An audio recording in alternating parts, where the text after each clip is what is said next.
Have you ever wondered why some relationships thrive, while others barely survive?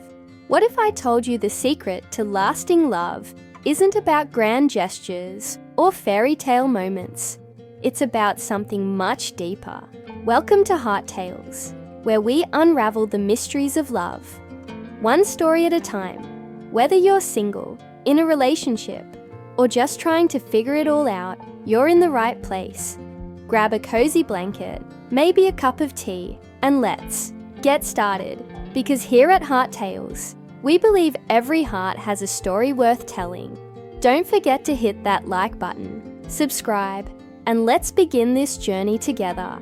Today, we're diving into a story where a woman's ex married another woman. But when he saw her new husband, he panicked. Trust me, by the end of this video, you'll see love in a whole new light. So, grab a cozy blanket, maybe a cup of tea, and let's get started. Because here at Heart Tales, we believe every heart has a story worth telling. Don't forget to hit that like button, subscribe, and let's begin this journey together.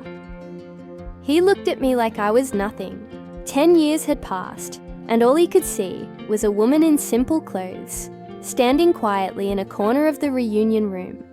He had his arm around the class beauty, his wife, his prize, a cigar between his fingers, a mocking smirk on his lips, and then he saw him, my husband, tall, calm, late as always. But when he walked in, everyone noticed, and when he wrapped an arm around me and said, "Sorry, my wife is pregnant. Could you put that out?" I watched Benjamin panic for the first time in years. But to understand this moment, we need to go back to the day we were reborn. Narrator. The day I woke up back in high school, I didn't scream. I didn't cry. I just stared at the ceiling and laughed softly. It was real. I had another chance. I knew what would happen. Benjamin and I would fall in love young, cling to each other like lifelines, and tear each other apart slowly.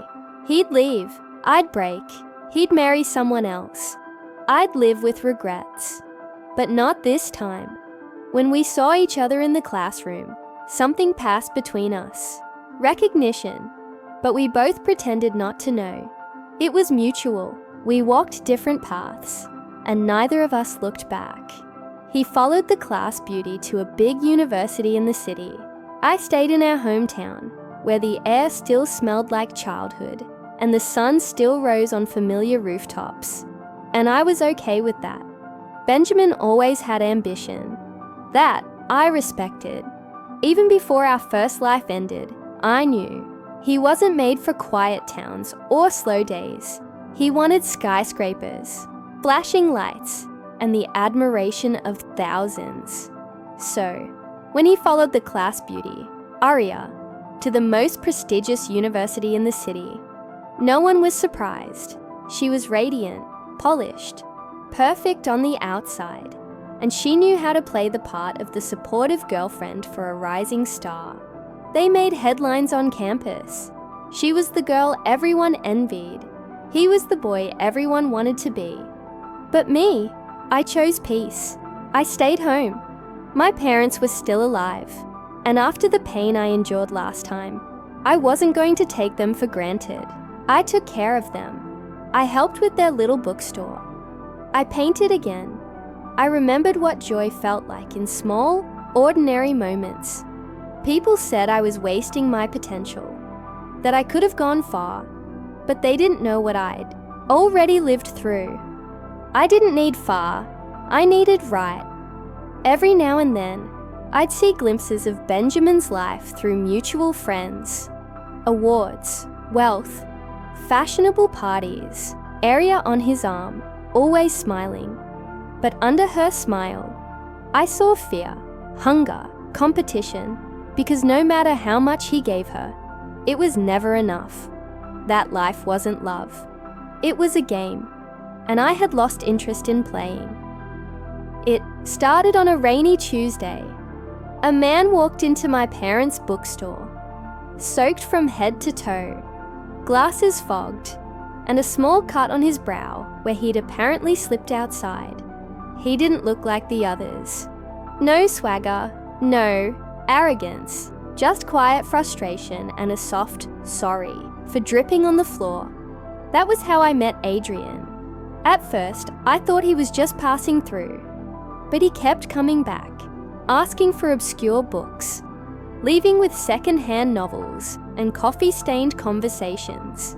He had dreams too, big ones, but they were buried under responsibility. He was supporting his younger siblings after their parents passed, building a small logistics company from scratch, working odd jobs. We became friends, and then something more. He wasn't flashy. He didn't make grand gestures, but he always made me feel safe, important, seen. When he finally confessed, it was quiet, nervous. He said, "I don't have much to offer now, but I'll work every day to build a life you'd be proud to stand beside." I said yes, not because of what he could give me, but because he reminded me of everything I never thought I'd find again. We got married 2 years later. His company grew, slowly, steadily, with integrity. When I told him I was pregnant, he cried. Actual tears. The man who never cracked in business meetings sobbed on our kitchen floor. And I knew I had chosen right. 10 years passed. And just like that, our high school reunion came around. At first, I didn't want to go. What was the point? But Adrian encouraged me.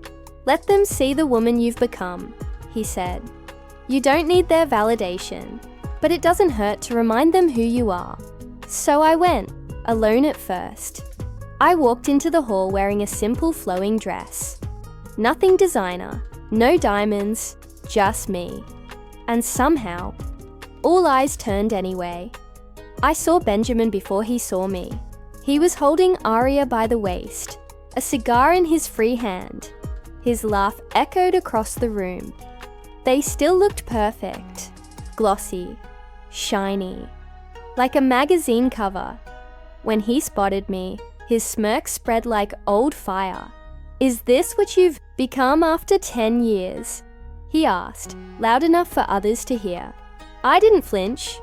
"Looks like some people peaked in high school," Aria added with a soft chuckle. I smiled politely. I said nothing. I didn't need to. Because then, the door opened. The doors opened slowly, letting in the warm glow of the evening sun. People turned, distracted by the sudden hush that swept through the room. And there he was, Adrian, wearing a crisp black suit, no tie, calm and powerful in his own understated way. His eyes scanned the room and locked on mine. Then they softened. He walked toward me, unfazed by the stares. His presence filled the room. Not loud, not boastful, but commanding. He was the kind of man people didn't look away from. Benjamin's smug grin faltered. Adrian came to my side, gently kissed my forehead, and wrapped an arm around me. Then, he looked up at Benjamin and said, not unkindly, but firmly, "Sorry, my wife is pregnant." I'd appreciate it if everyone refrained from smoking indoors. The cigar froze between Benjamin's fingers. Aria's eyes darted between me and Adrian. A beat of silence, too. Then murmurs. Adrian's name began to float across the room. Whispers of his company's success, his quiet philanthropy, the fact that he owned several of the logistics routes that supplied Benjamin's own businesses. That's when the panic set in. Benjamin's confident posture stiffened. His smile twitched. For the first time that night, he looked uncertain. "You married in him?" he asked, his voice cracking slightly. I met his eyes. Yes, I did. Adrian didn't say a word. He just stood beside me, his hand gently resting over mine, his presence protective and assured. Aria took a small step back from Benjamin. The silence between the three of us was deafening. Later that night, I stepped out onto the balcony for some air. The city lights sparkled in the distance. I wasn't alone for long. Benjamin joined me, nursing a half-empty glass of something expensive. "I tried to reach out to you a year ago," he said quietly. "You never replied." I didn't turn to look at him. "I know," I said. "Why?" he asked.